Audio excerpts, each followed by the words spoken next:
Believe it or not, but even in companies that have successfully established a coaching culture, there might occasionally pop up a conflict. So, what do we do with that? Do we abandon all hope? Do we clear the table and try to start all over? Or how might coaching help us to work through conflict, to coach through conflict, or even to harness the conflict and turn it into a positive source of energy? We're going to talk about that and a lot more today, so stay tuned.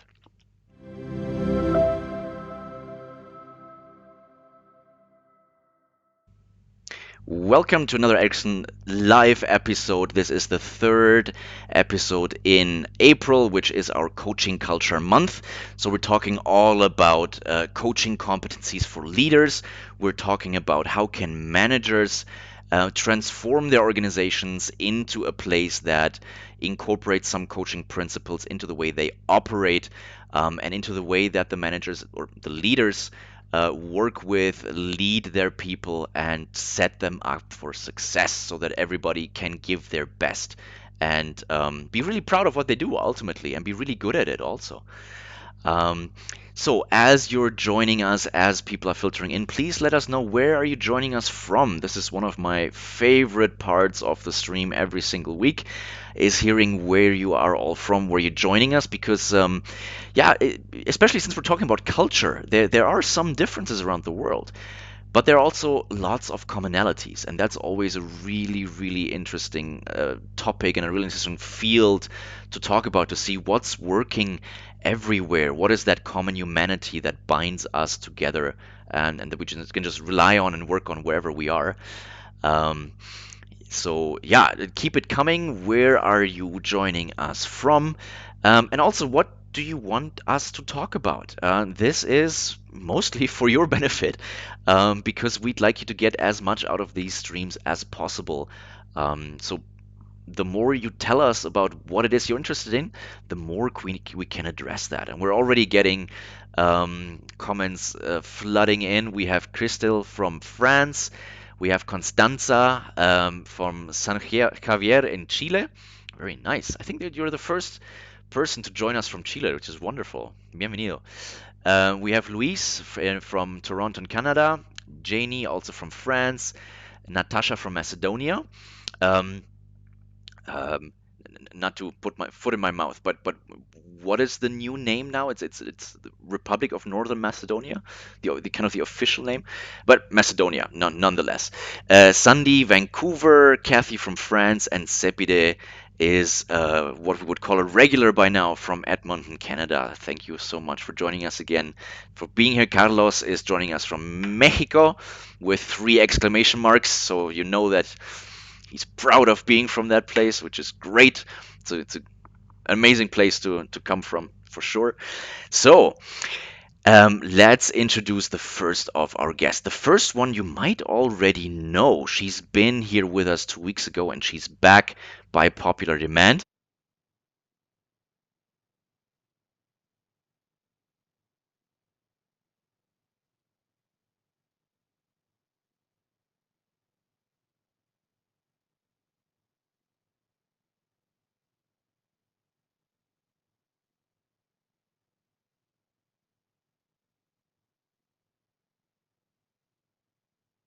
Thank you, Fabian. Nice to be here. Hi, everyone from all over the world. Great to have you.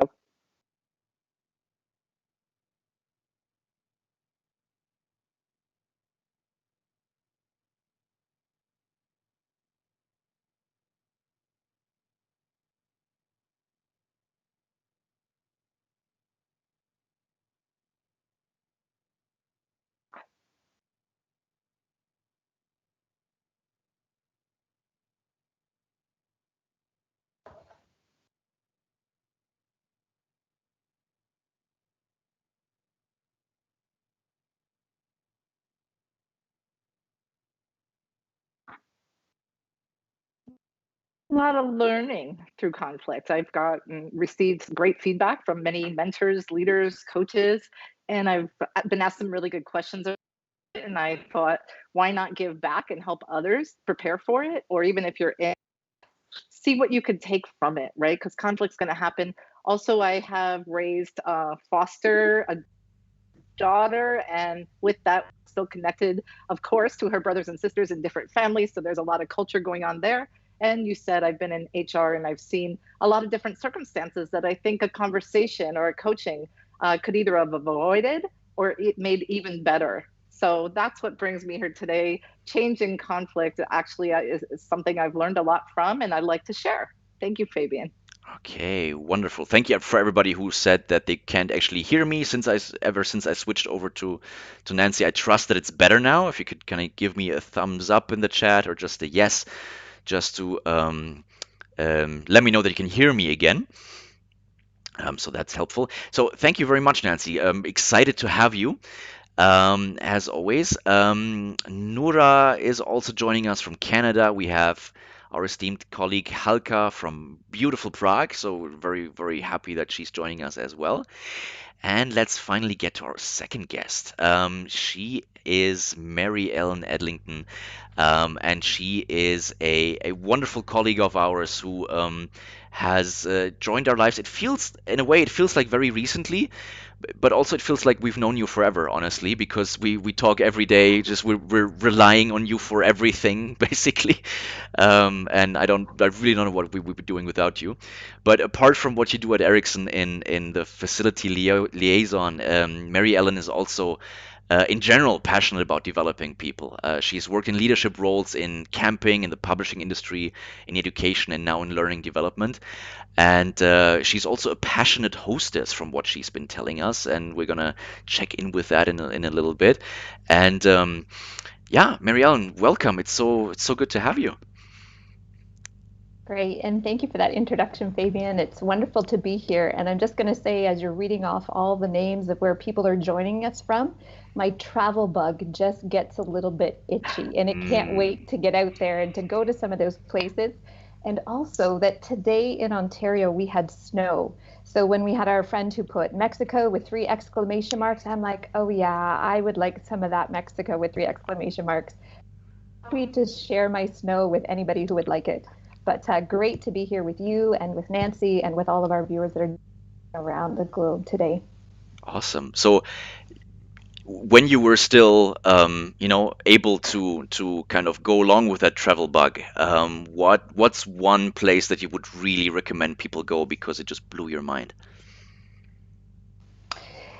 You know what? I don't know if I would say a place that I would recommend because it really blew my mind, but there was something that I will recommend because it had such an impact on me.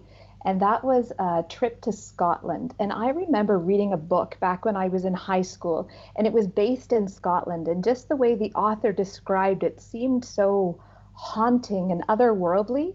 And I thought I understood that by reading the book.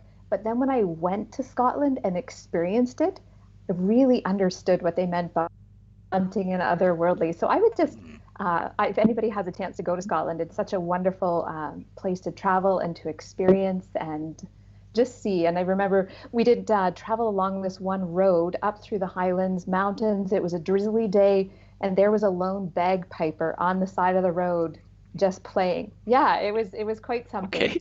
So I would recommend to anybody, if you have a chance, Scotland is a place to check out. Amazing. That's actually that goes back to the Romans. When you read or kind of hear about how the Romans perceived Scotland, it's exactly like that. It's this kind of mystical place Yeah, way up in the north yeah. where these strange people live. So that is something that has been, yeah, perceived like that for 2,500 years at least. So there must Yeah, be something magical about it. it's quite phenomenal. Yeah. Yeah. And when we were there, Fabian, we were kind of tracing down some family history. My husband's side of the family, on his mom's side, they're actually descendants of Robert the Bruce. The Campbell clan is sort of the lineage that we came from. Oh, So, wow. we went back and kind of traveled that route and explored the story and saw the castle that was our family castle, and quite fascinating. The family castle. That is a nice thing to have or I to have know, had right? maybe. Yeah, wow. So To Scotsmen, have had, yes. yeah, so stereotypically Scotsmen are no strangers to conflict. If we just think about Braveheart and things like that.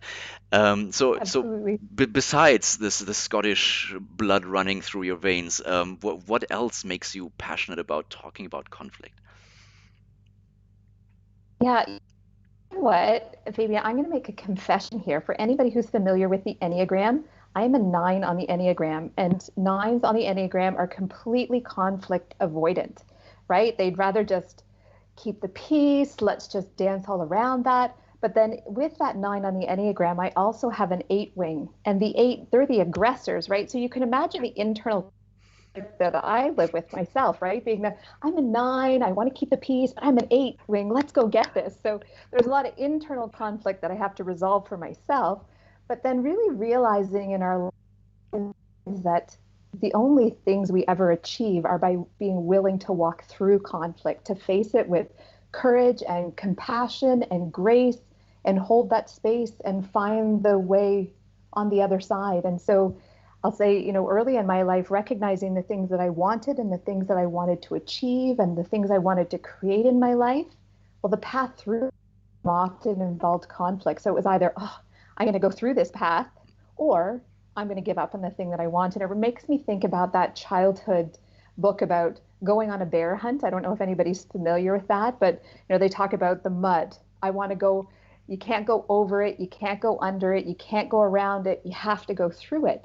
And for me, that really is the value of when we go through conflict, as we get to what it is that we really want to get to. And so I'm not a happy friend of conflict, but I am, because it does get us to where we want to go. So I'll continue working on my 8 internal thing with conflict. Ah, interesting. Yeah. So you're already making a distinction there. There is several levels of conflict, right? It's not that every party in a conflict always is of one mind and knows exactly what they're doing. So we can think about, obviously, the easiest example is when we think about a conflict between countries.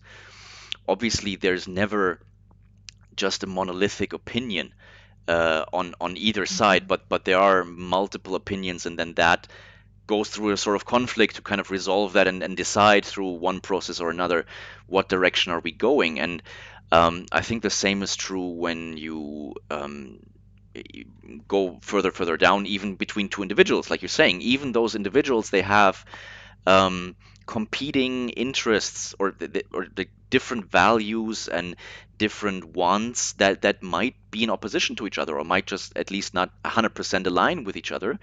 Um, Yeah. so yeah, that's already really interesting. We're already kind of diving in here. So as you're listening to us, as you now have heard the two introductions of our guests today, what questions are coming up for you?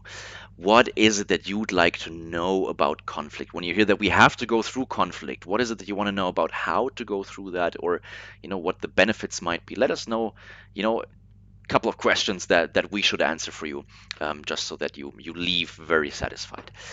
Um, okay, so Nancy, you, as we said at the top, you co-authored the course Coaching Competencies for Leaders, and that is a course that teaches managers and leaders certain coach competencies. It's not about making people into coaches.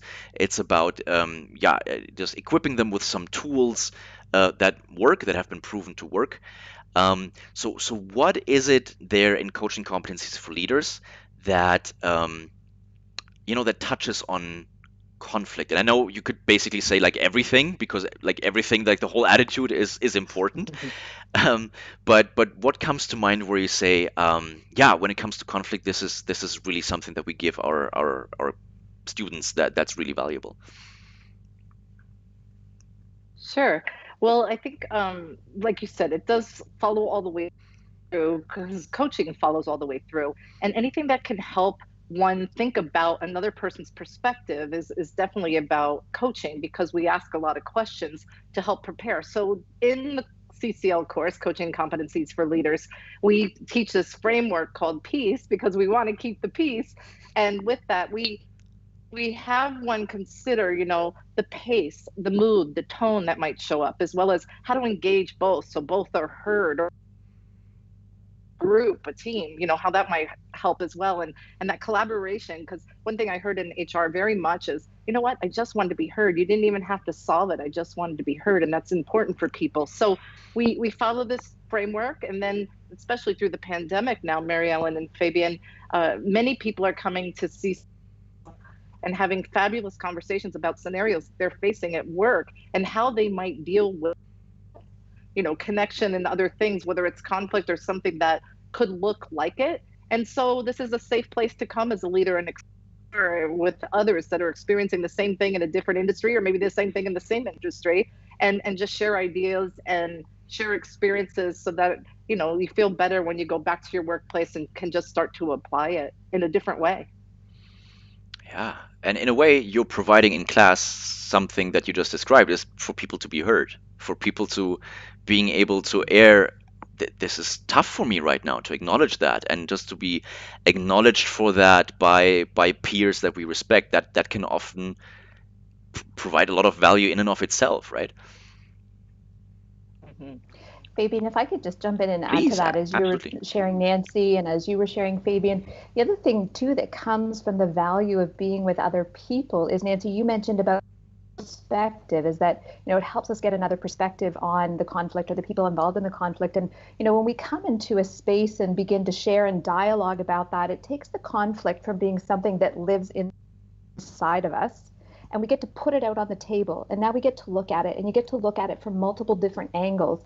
And all of a sudden, when it was in here and it was all packed with all these emotions, and your short-sighted or your myopic view of it because it's so close, now you've put it out here and we've made it a little bit further away. I can bring it into perspective. I can stand on the other side of the table and look at it from a different way, or somebody can show me, or can lend me their lens, which now I can look at it. And then all of a sudden I have these additional options or opportunities for how I can respond to it, right? And it's no longer here and all confusing. I've invited other eyes, I've got new perspectives on it, I can reframe it, and now I know how to approach and pick it up again. So I think that's a great value of coming together with other leaders and discussing what we might be feeling or conflicted over certain, just other relationships or projects or whatever it might be that comes up that we have to deal with. Yeah, I love the word you just used, myopic, right? It's just you just can't see the forest for the trees. It's just so close to you that you can't be objective. And for me, it always helps to talk things through, to say things aloud. I almost have the feeling Yeah. sometimes I only think when I talk, which is dangerous, I guess. Um, but also, just like you Just said, depends on who's listening, Fabian. yeah, well, um, so like dissociating, like you said, borrowing another pair of eyes, kind of getting these different Yeah. perspectives, can be so powerful because all of a sudden we're not trapped by our emotions, but when we name something, we say, yeah, I guess it really does bother me that I don't feel respected. Just by naming it and by describing it, we already create a little bit of distance because we're intellectually thinking about it, right? And that can already be so powerful. Um, yeah, Mm-hmm. so we're getting some really interesting questions in the chat, and I want to lead up to them because I think we need to kind of build a little bit of a ramp to get to the place where the questions are leading us. So ideally, right, like the easier thing to talk about is we're agreeing in the and Nancy, we were talking about this in the pre-chat to the stream today. Conflict can arise when we agree on the why, but we disagree on the how.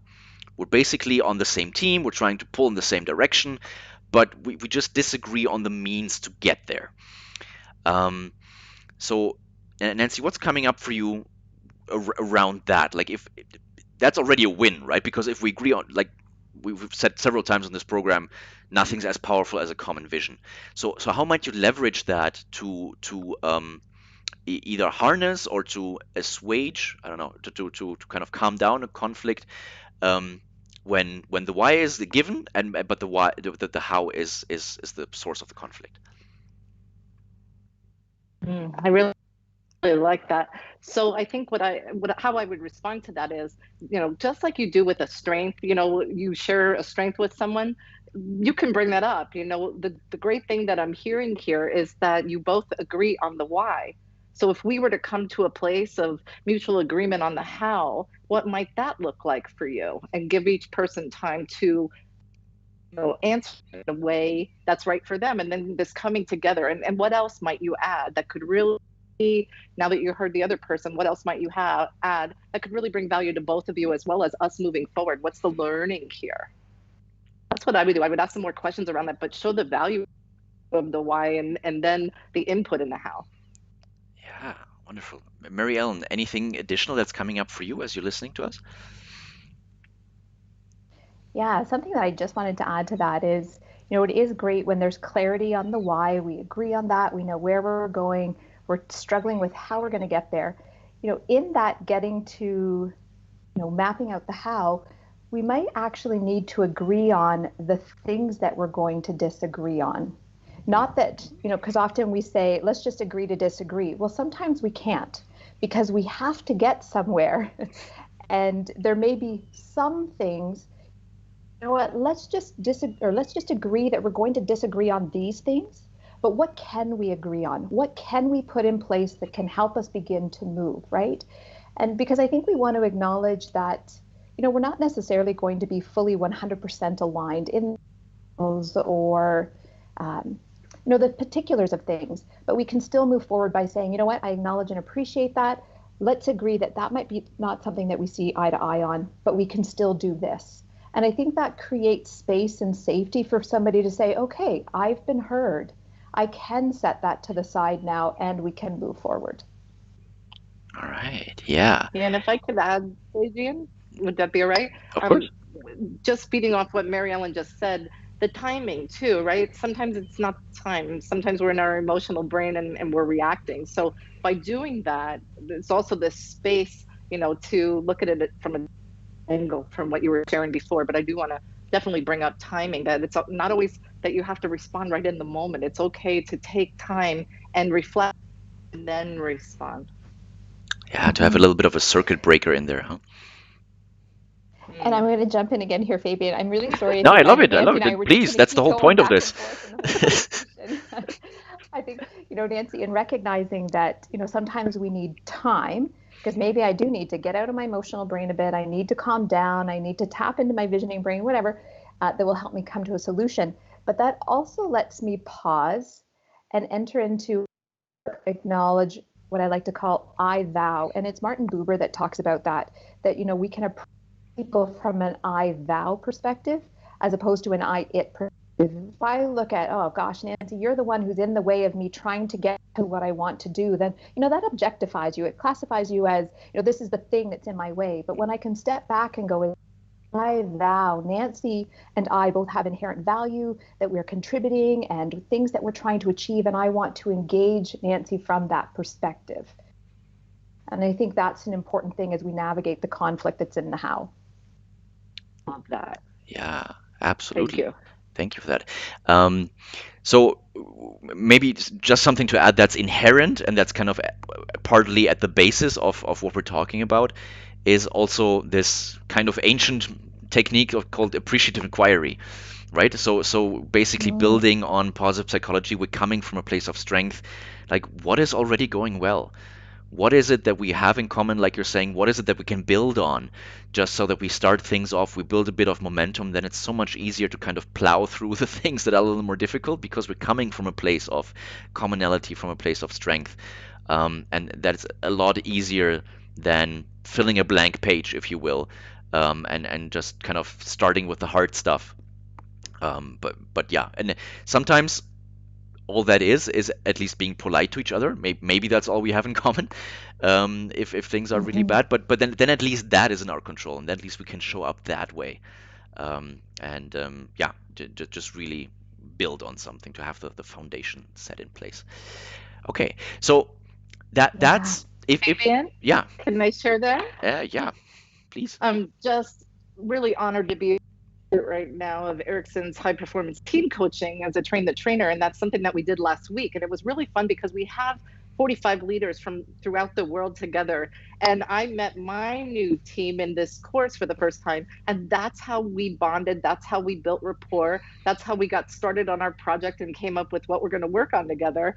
We hadn't coaching. And so what were we going to build up from there? And it was really fabulous, really energized at the end of the class and looking forward to working on this project with them as we go forward.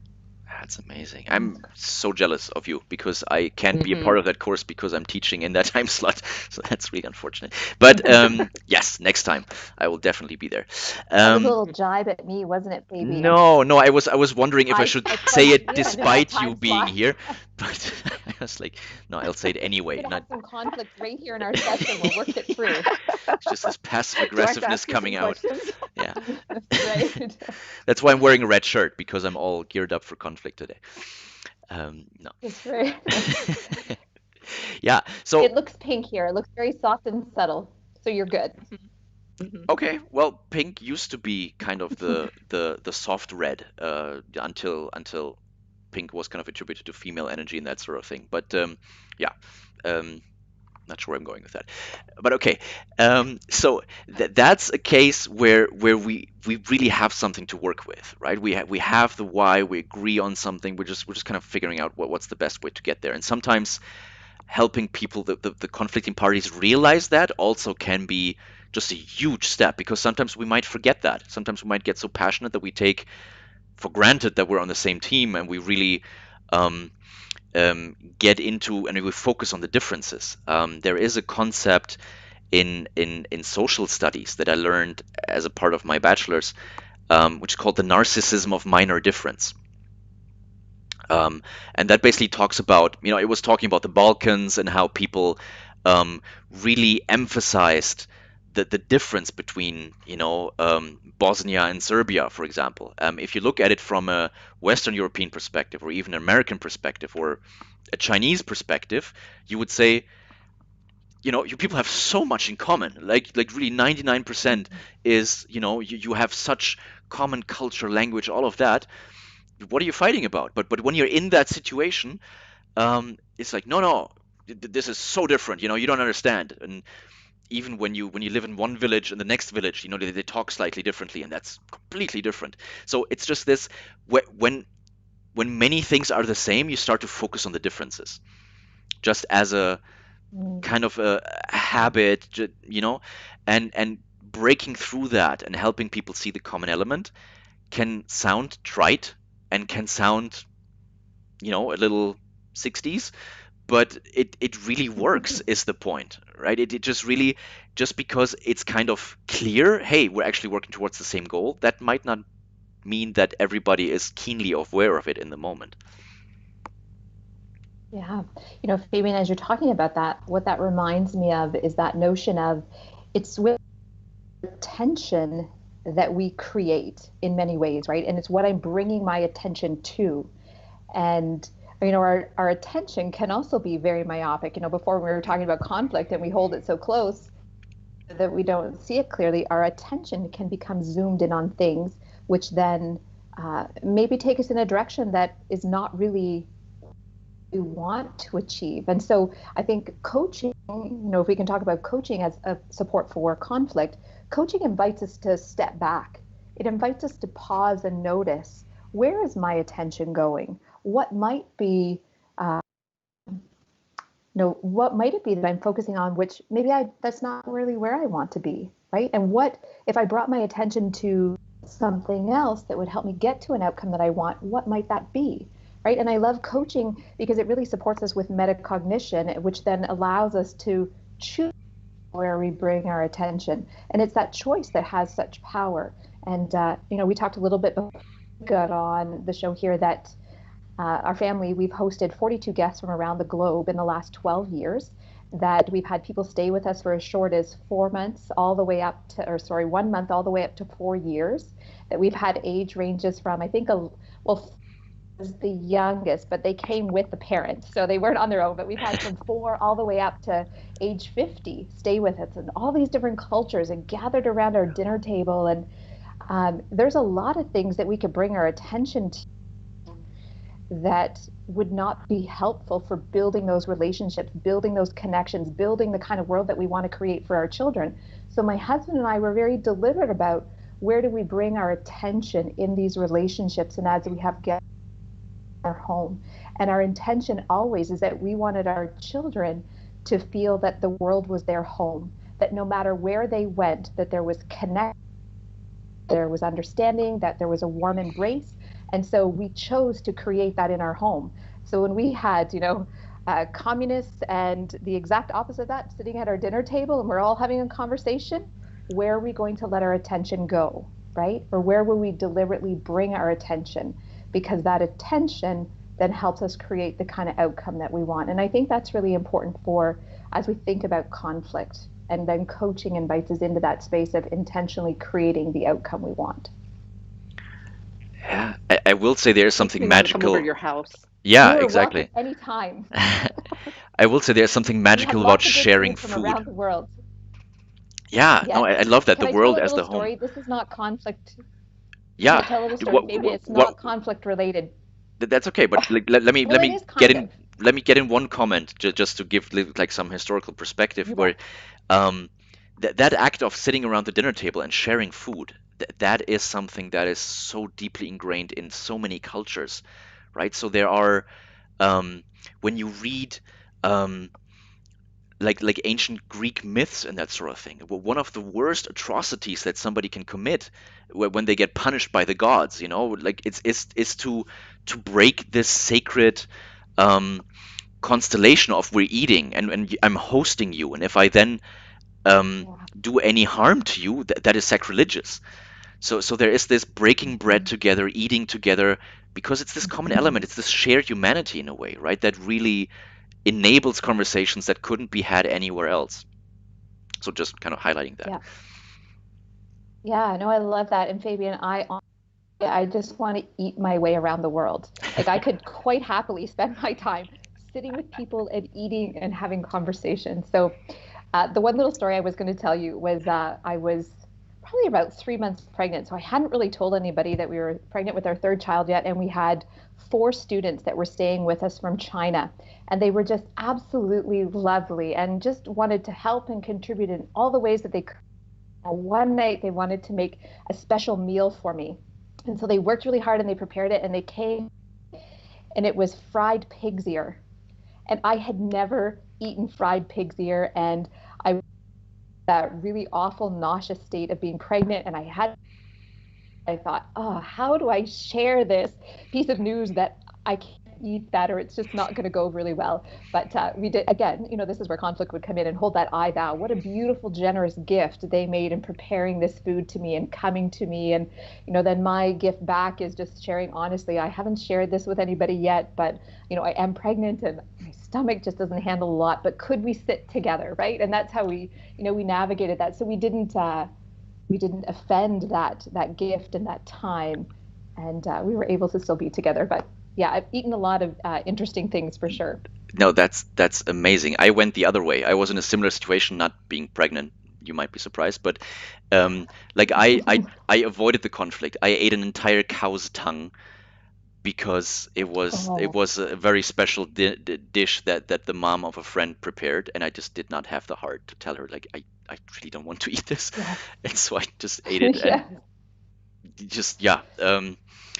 Probably would have been better if I had you're not gone signing up through to the eat mud, again. like you were saying, and I had like engaged in that conflict, but I just avoided it as much as I could, and I paid for it in that sense. Um, yeah, Yes, yes. Nancy, what's coming up for you as you hear these amazing stories being shared by Mary Ellen? Well, you know what's coming up for me, and I always tell people, when you hear stereotypical comments, anything around diversity, I always say I invite you to educate yourself. I invite you to get to know people and really explore their culture and don't judge. Just that's what I love about coaching. There's no judgment there, and I find it fascinating. Ever since I was a kid, I've been attracted to culture and I'm thrilled to be working organization where I can work with people all over the world. That's my very favorite part of teaching for Erickson. And so I just invite everyone to think about that. No matter how you were raised or whatever, take a moment and just educate yourself by getting to know someone and really listening and hearing that gift that they bring to you, even if there's a disagreement. And a lot can come out of that. And then, Fabian, I'm very curious about the questions that they have for us as well Yeah, when so it's time. I was still building up to this one question. So we had, and then I got sidetracked by my own kind of musings, but we had this constellation where okay, so we are on the same team, even if we might not be aware of it. We agree on the why, but not on the how. So now, what if there's a conflict between two people who might not seem to have the best intentions? So, Constanza, for example, is asking, from your experience, where would you recommend to start when two parties involved won't reveal their motives or real gains? And I'll add another question, maybe to round it out, because I think it goes in a very similar direction. So Munira, our amazing partner from Ghana, is saying, in a conflict situation, and the other person is not ready to talk and resolve, instead wants to keep it as a conflict to multiply the problem because it benefits them somehow. How to make that other person listen and then communicate when there's conflict? I can Whoever take it, wants to Mary-Ellen, take if it. you want, unless you want to start it off. Okay. So first of all, I believe that there is good intention. It's one of Ericksonian's principles. And so they might not be ready is definitely the case. And in most conflicts, only one person is aware that there is a conflict because there's this fear that comes up. What if I confront them and it doesn't go well? What if I still have to work with them and it builds something bigger, you know? And so I do think it's timing. I also think it's approach. You know, if you can approach it at the right time, maybe ask to have a conversation. It doesn't mean you have to dive into the conversation. It could be all about getting to know one another and your similarities and then taking it from there. But then also addressing what I would call the elephant in the room at some point, you know, that in order for us to move together, you know, forward professionally or personally, whatever the case may be, you know, there are some things that we need to discuss in respect of one another. I always tell everybody if I'm mediating a conflict, because I've done that with the courts and in other cases, that you don't have to become, you know, best friends, but there is this mutual respect that's really important, and professionalism that's important. And so that's what I would invite here is just really getting to know them, to have the belief inside you that they do have the right intention. Maybe they're just not aware of how they're coming across in certain circumstances, but there's good in all. And what is the good in that person, and what might be driving it? Is it something that's going wrong in their day? Is it a fear? Are they overwhelmed? You know, what might be driving it? And maybe just take that perspective, take a pause, and then it does need to be addressed though, because I've seen things go from misunderstanding to crisis, you know, and we could catch it in between. If you picture a bell curve, you can catch it before that happens, because then, you know, it could be a litigation, it could be all kinds of things. So why not address it in a professional manner and really get to know someone? And then if there's true ill intention there, then do what you need to, again, to professionally work together. And then also surround yourself by those that are positive, that can bring you up and really use each other's strengths. Mary-Ellen, what might you want to add to that? Yeah, I think you touched on some really important things there, Nancy. And just as you were sharing, one of the things that came up for me is that in any discussion or any situation where there's conflict, you know, conflict is happening on this level. You know, this is what is happening, the actual exchange. And then, you know, in engaging in that, you know, we might have a discussion at this level, but there's no agreement, right? So then I would just encourage, well, let's chunk it up. Let's go up a little bit higher. What can we agree on, right? And try to go up or as far back from that as you can to find the point of agreement. Can we agree on this?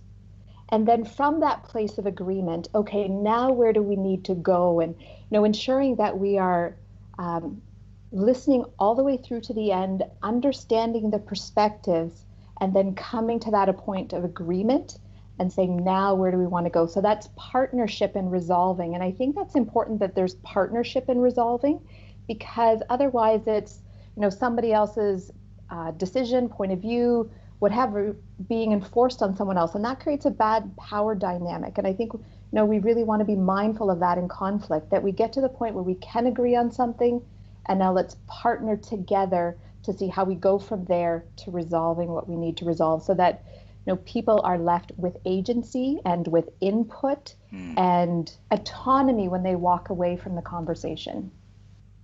And real quick, Fabian, if I could just add, tone of voice, we teach in Erickson's courses, it's part of coaching. It's really important how people respond to tone of voice and what tone of voice is appropriate at what moment. and really keeping that in mind, because even if you're reacting to someone, it could be affecting others around. So really keeping in mind what tone would be appropriate for the conversation that could really support this person to meet them where they're at. Mm, yeah. And Nancy, that ties in with a question that Nashrun from beautiful Trinidad is asking. And we touched on it before, but maybe we can kind of tailor it to that explicitly. How do you deal with the situation when one party is displaying anger during conflict resolution? I've definitely had that happen as an HR business partner. And honestly, I call a pause. I really do. I think it's time to take a break. I think it's time to maybe schedule for another day. Because usually when people have time to think about it, you naturally calm down, right? And you start to view the other person's perspective. And whether you're in leadership or otherwise, I invite the apology when it's necessary, because it's okay to say you're sorry. And sometimes people just want to hear that. But yeah, if anger is, there's nowhere it's going to go positive when anger is involved. So it's time to take a pause and come back and visit it at the appropriate time. Yeah. And Nancy, I think further to that, it's really important for, if you're in a work setting, for people to establish what are the ground rules for engagement. It's okay to be angry, but we're not going to engage in these ways, right? Or it's okay to be angry, but here are the ways in which we engage. And if that's not doable right now, like you said, let's take the pause. So it's almost like creating that contract or that charter of these are the ways in which we will engage, and we all agree to adhere to that. And then whatever other big emotions we have, take the break, take the space that we need to allow those emotions to dissipate, whether it's I go for a walk, I go grab a coffee, I get something to eat because maybe I'm really hungry, right? Whatever we need to do in the moment, and then come back. And so I think if we set the ground rules ahead of time about what engagement looks like, then we know when we pause before we engage. Yeah. It is a really interesting dynamic. No, if one of the parties doesn't want to engage, so for example, Halka is also bringing up the scenario: what if the other side is only communicating through emails? Like it's really difficult to get anywhere if they don't really engage, but they kind of try to wall themselves off, right? And just to communicate really, really formally, and just maybe over the course of like they take 2 days to write an email back, and then so um, maybe bringing the question to where do you draw the line? Where do you say, okay, this is where a coaching approach can work to conflict resolution?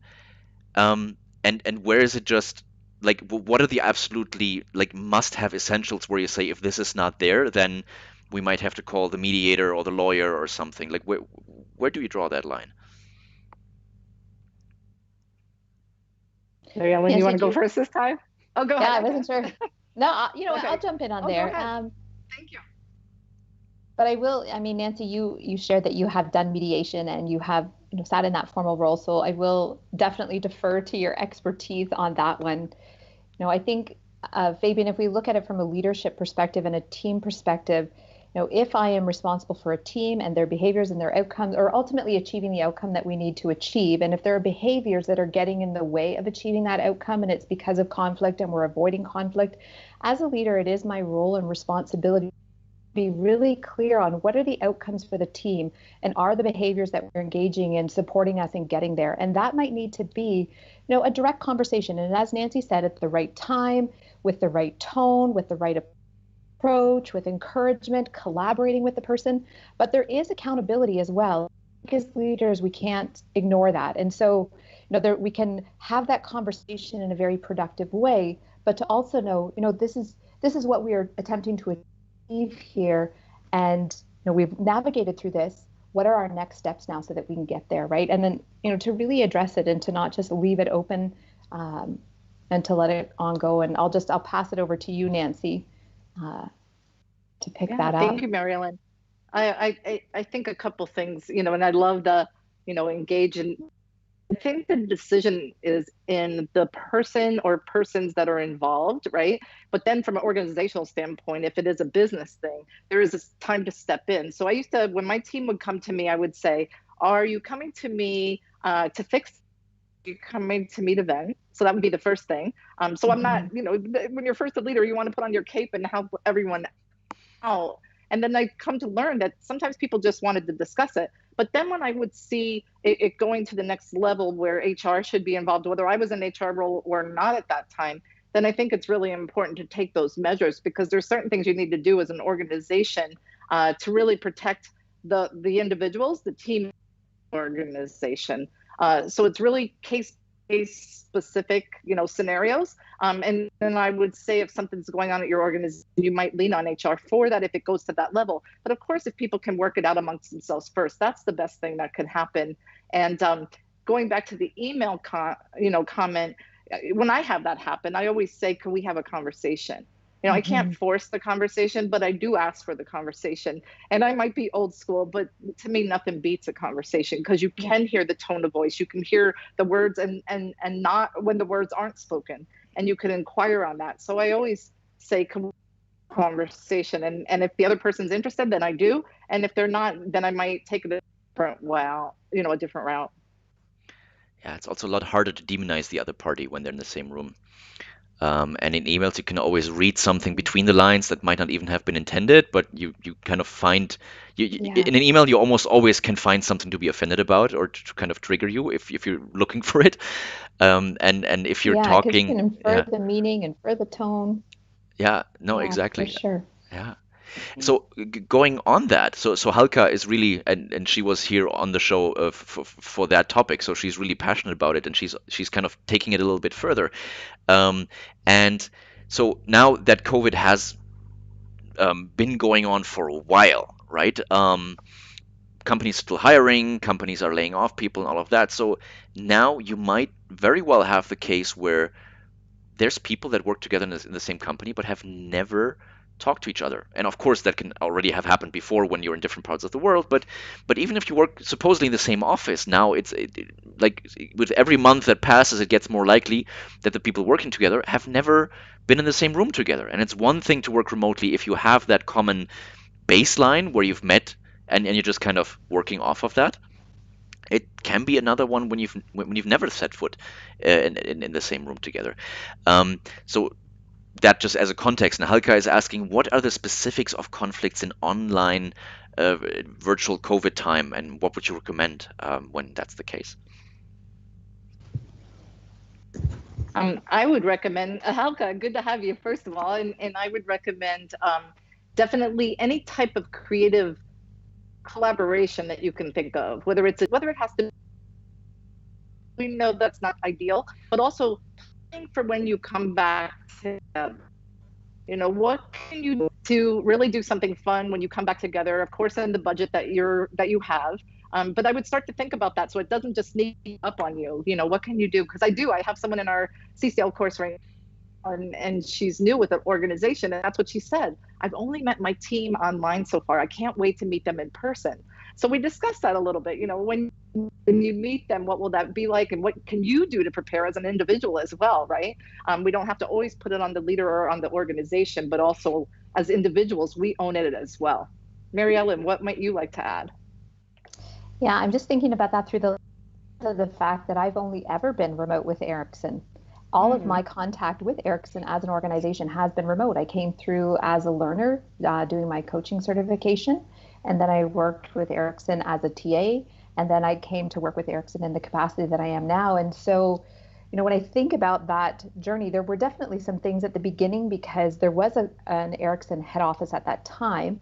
And so there were some people who had the in-person experience, and there's a culture that evolves into the in-person, but then there were also a number of us who are part of a remote team. And I think for me, Nancy, like you said, it was about how am I going to approach that as an individual and being intentional about it. And I think having hosted so many people in our home throughout the year, then I understand a little bit about hosting and what it means to create that feeling. And so then I really try to say, how do I map that over into an online environment and still carry that hosting feeling of making somebody welcome in the virtual space? If I was greeting somebody in my home for the first time, what would that be like?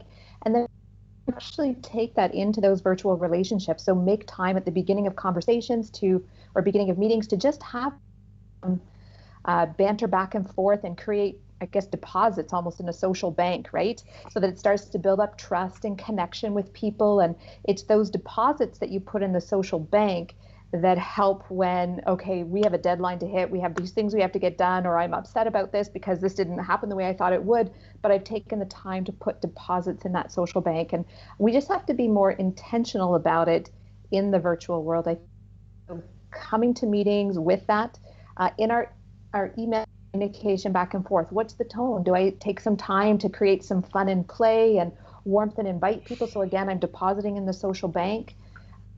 And then the same thing, just creating some other asynchronous ways of communicating. We use Slack for our organization. And so being fun in there. We have the Fun Pets of Erickson channel, and we share these beautiful pets from all around the globe that we love. And our fun thing right now is because we're all around the globe, everybody's getting all kinds of different weather. So we have somebody based in Kuwait right now, and they're melting in Kuwait. And we have our head of global who's in South Africa, a beautiful 20-degree weather. And then here in Ontario, we woke up to snow this morning. Those are all things that put deposits in that social bank that build trust, that really help seed just the good stuff that we need to help us navigate some of the conflict. So it's being intentional about that in the virtual world. Yeah. What you just made me realize? I don't think the three of us have met in person yet. I feel very much like you're part of my family. That's true, actually. Yeah. Isn't that something? No, you're completely right. Just hit me. I look forward to it, though. We feel so connected. Yeah. Yeah.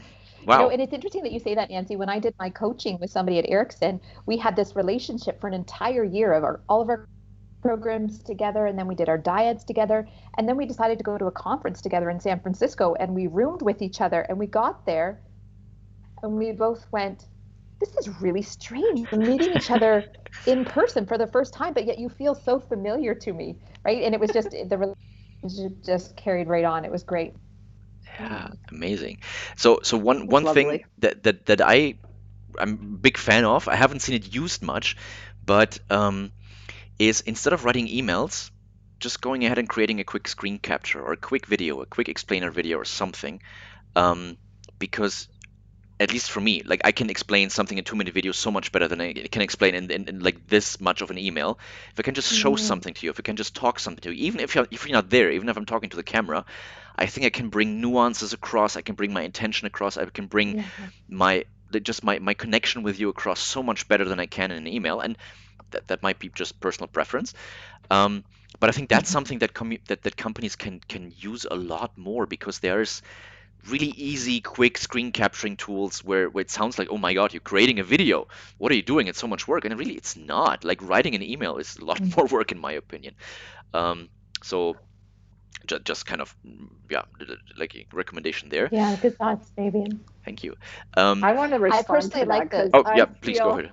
Oh, sorry, Mary-Ellen. I just wanted to say really quick, Fabian, I feel I can learn so much from you with that, because I filled in for one of Fabian's classes, and I saw the video that you gave for them on how to do something, and it was incredible. And I just thought, it was quick, it was to the point, it was something I could follow as somebody that's a visual learner. It was fabulous. And so if we can do more of that and teach each other our strengths. Some of us are really good drawers, and some of us are really good facilitators. Whatever it is, share. Yeah.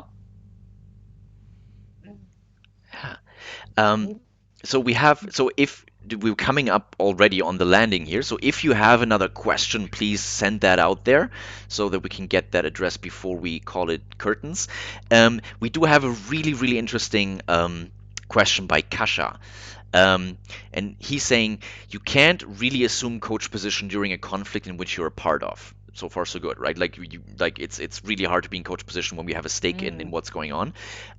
So how would you describe the perspective assumed in coaching with a peer in which you're working through conflict? And I think there's kind of two scenarios. Like, I'm not sure which one he really wants us to address, but there could be something where we have a conflict with somebody else and we're trying to coach both of us through it.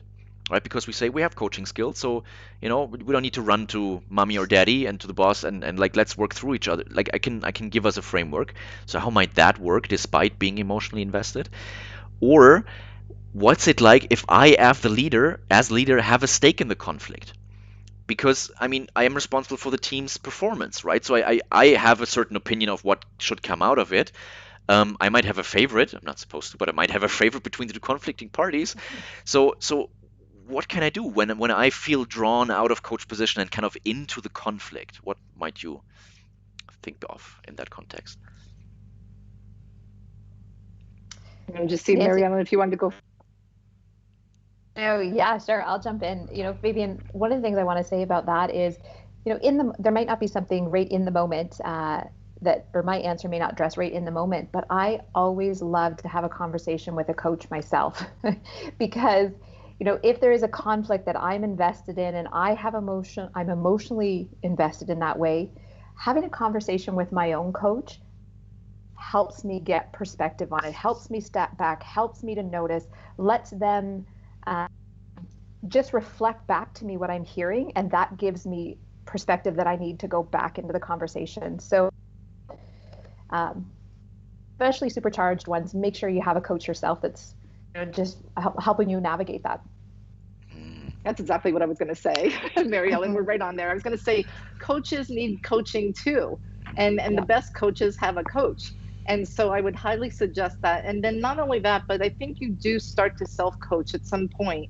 You're human, you're still going to react, but you catch yourself sooner. And also, you can take an outside view as a coach and really kind of step out of it, if you will, and say, okay, I see that I'm in this. I see my emotion, that something triggered me. What can I do now to do just like we tell everybody else, take a and really reflect before reacting. And we're not every time at it, but you do get better at it. I think it's a skill that can be developed. Yeah, it's like a muscle, right? And I'll use this little example if I can, Fabian. Both of our oldest sons trained high-level competitive soccer. And the way they train is they break down the action that they need to do into its various components. And then they repeat these components over and over again so that it develops muscle memory so that when they're in the game, they're not thinking with their conscious brain. It is hardwired into their brain, right? And that's how I think about coaching. The more we do and practice it, then it begins to rewire the way our brain thinks. And so maybe a year ago, how I may have responded in a situation is different than how I respond in a situation now because the brain has been used to that process of coaching and the muscles are strengthened and the muscle memory is there. And my triggering now is very different than a year ago, right? So I just kind of offer that up, Nancy, when you say about coaching, when we get to that point that, that muscle memory begins to develop the same way that it does when we're, building high level sports muscles. Yeah. What that's bringing up for me is our brain is amazing, right? Like more neural connections than stars in the universe and all that good stuff. But it's also hardware that was developed quite a long time ago for a very different world with very different incentives, with very different priorities. And being aware of that is crucial. And what you're saying, Mary-Ellen, is I think really to the heart of that. That often what it boils down to in coaching is helping people create new habits. Because Yeah. when we have a good day, a normal day, like we can have four chunks of attention in our head, more or less, right? If you really put attention to it, like maybe on a really good day, seven. But when we are in a conflict situation, that's not a good day. That's not a comfortable situation. So that goes down Not a to good day. two chunks of tension. Like I'm in deer in headlights mode. I'm in fight or flight, and I'm relying on my habits. I'm not going to be remembering certain sophisticated models or like some things like that. So I'm falling back on what works, on the muscle memory. Exactly. So Yeah. I think Nashrun was asking about what are your thoughts on conflict coaching and getting to conflict before it escalates. I think that speaks very powerfully to that because like Mhm. getting yourself to a place where you display that deep respect for the other person, where you are automatically going to finding common ground, where that's your first reaction rather than lashing out. Yeah. I think that is Yeah. so powerful because it doesn't require you to be in a good situation, which you're not going to be. So I think just Yeah. physiologically getting yourself there where that neurological connection is so strong and that electricity travels so quickly, I think that is extremely powerful. Yeah. And, Well said. to that, Fabian, if I could just add, My oldest son, he's in a Bachelor of Commerce program at McMaster University, and it's integrated business humanities. So it's taking, how do companies have a responsibility to contribute to the social good and the social fabric of our global community? So that part, and he just is so fascinating to have conversations with. And one of the things that we were talking about, and I would say that this perspective has come from training as a coach, and that is realizing that as we walk and go throughout our lives, experience our relationships, deliver in our work, all of those things, we're just swimming in a sea of people's ideas. Nothing exists in the physical world except that it was an idea first, right? And as we train ourselves as coaches, we understand that co-creative power, right? And so then I realized, well, if there's something in the physical world that I don't like, whether it's the interchange between you and I, or it's the environment that I'm in, or the job that I'm in, it's because of a thought initially, right? And that I now, as a coach, am invited into that space of, well, I can create something different. I can go back and have a new thought and a new idea and a new way of creating what I experience and walk in. And so to be able to have those conversations with him and plant that seed of all of this exists because it was a thought at one point, and let's learn how to have great thoughts so we can create great relationships, great worlds that we live in, great companies that we're a part of. And I just love coaching for that, because then it's not about conflict. It really is about, oh, well, there's some bumps here, but maybe that just means there's something that I don't like about the environment, or something that I don't like about the exchange that's happening here. So let me understand that more. And how do we get to a new place? And so then our view of conflict really shifts. I think if we could see conflict as something that says, whoa, something's out of alignment here, or something just doesn't jive with me, what is that? And get really curious about that, then I can own that and go back to recreating again. So yeah, I love what you said. Yeah, beautiful. Powerful. Thank you. Nancy, so we're coming up on, or we're actually kind of 2 minutes over the top of the hour. So as we're starting to begin to think about wrapping up, um, what might be something that either we haven't said yet that you think is important to just bring in here so that it's part of the conversation, or to underline something that we have said, where you say, if you remember one thing, people, please do remember this element because it's really important. Um, I would say kindness. We need kindness in the world right now. And the more we can step back and take a look at one other's view, and take it into consideration. And then let's not be so hard on ourselves. There are going to be times we're going to make mistakes or learn from them. Just try to think in your head, what coaching question might I ask here that would really allow me to listen, and allow someone else to be heard. And with that, we just keep perfecting that skill and that competence as we go. And I hope you can join us in CCL. We have a class coming up in May, and we have these great conversations in there. And it's quite enjoyable. When I facilitate, I look forward to the class and what's going to arise in it. Thank you, Fabian and Mary-Ellen and everyone. It's been a pleasure. Yeah, and as you're bringing that up, I'm just showing people the slide here that there is a special offer, limited time for 15% off of coaching competencies for leaders. Plus, you get half off the art and science of mindfulness. We heard today that mindfulness, having that circuit breaker, being able to take that pause, can be really important in order to diffuse conflict. And that offer is only valid for a couple more days. So it's valid till April 26th. So if you're interested in that, do get in touch. Go to Erickson.edu, reach out to Nancy on LinkedIn, or Nancy, it's okay if I give out your email? Just checking. Yeah, Sure. so Mine are Jasper. So Nancy at Erickson.edu, or Jasper at Erickson.edu. We're partners. We collaborate together, and we're happy to help you. And then if you're with a corporation, we do come out to corporations and offer the course as well. One corporation took us to 4 countries. It was fascinating, all before the pandemic when we could travel, but look forward to doing that as yeah, well just so too. that people know if that works for them, what's the minimum number of attendees that you arrange that for? 10. 10, we would come out to your organization, and then we also work it around your schedule as well. Okay, wonderful. And Mary Ellen, same question to you. What's one thing that you'd like to highlight or that you'd like to mention that is just really important that you'd like to leave people with? So I say, gosh, I love what Nancy said there. I think if we could see conflict as an opportunity or an invitation to something new, I think that's really what I would want to leave everybody with.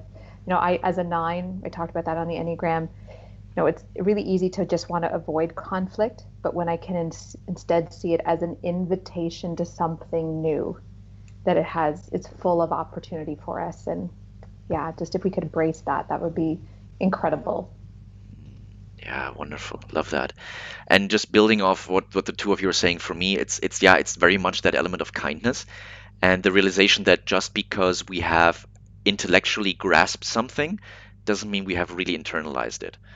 And so having that kindness Mm-hmm. towards ourselves and towards others, that building habits takes time and takes conscious energy that we might not have a lot of right now, where we're all busy and working 10 hours instead of 8 because it's home office and that's just what happens there.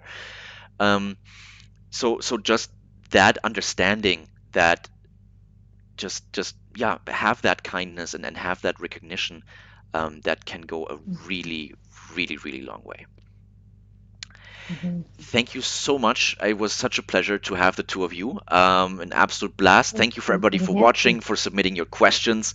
I think they were really insightful and gave us so much wonderful springboards to go off of. Um, yeah, so join us next week again when actually Dr. Mary-Ellen Edlington is joining us, and we're talking about how to see the big picture through coaching, how to get out of that myopic view that we're talking about today, and how to really think big picture, 10,000 feet overview. And no, I can think of a better person to discuss that with. Um, so take advantage of if you're thinking about CCL, if you're thinking about stepping your toe into the coaching water, enriching your leadership style with some coaching elements, that's the way to go. So think about it. Get more information from Mary-Ellen and from Jasper. And other than that, please have a wonderful rest of the week. Stay safe. And yeah, keep changing the world one conversation at a time. Thanks, everyone. Thanks Thanks, so much, Fabian and everyone. Mary Ellen. Thank That you, was great. Nancy. Thanks, Thank you. Fabian, everyone. Bye. Take care.